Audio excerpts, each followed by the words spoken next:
to This Creative Journey. I'm your host, Richard Sisk.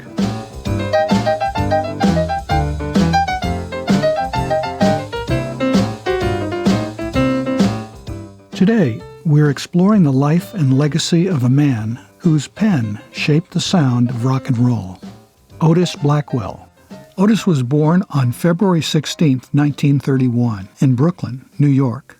Otis grew up surrounded by the rich tapestry of urban music. Young Otis absorbed it all, and by his teens, he was already performing in local talent shows. Blackwell's true calling, however, was not on the stage. It was behind the scenes. In the early 1950s, he began his career as a songwriter. As an African American in the music industry of that era, Otis likely faced some challenges. But his undeniable talent quickly gained recognition. Otis Blackwell's collaboration with Jerry Lee Lewis produced some of the most electrifying songs in rock and roll history. The most famous of these was Great Balls of Fire, a wild piano-pounding anthem that became one of Lewis's signature songs and a defining track of the 1950s rock era. His big break came in 1956 when he wrote Don't Be Cruel for Elvis Presley. The song shot to number 1 on the charts and stayed there for 11 weeks. This marked the beginning of a fruitful relationship between Blackwell and Presley. Although, interestingly, the two never actually met in person. Blackwell went on to write several more hits for Elvis, including All Shook Up and Return to Sender, but his talent wasn't limited to writing for the king of rock and roll.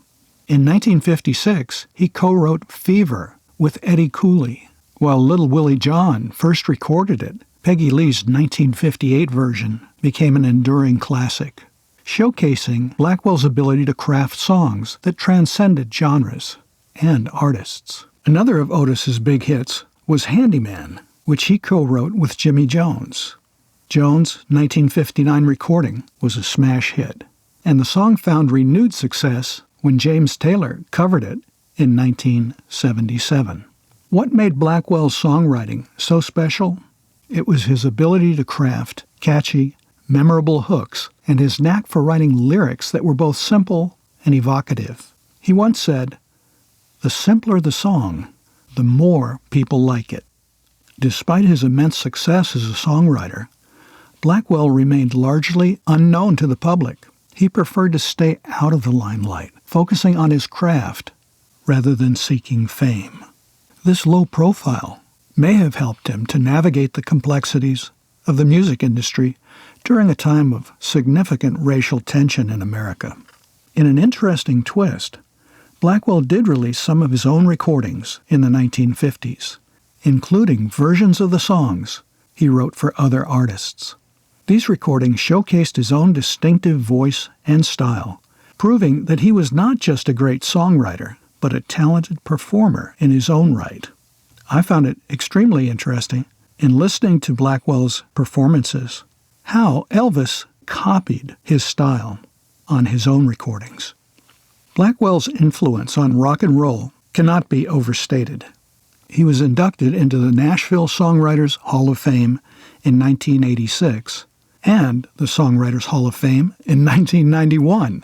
In 2010, Rolling Stone magazine ranked him number 45 on its list of the 100 greatest songwriters of all time.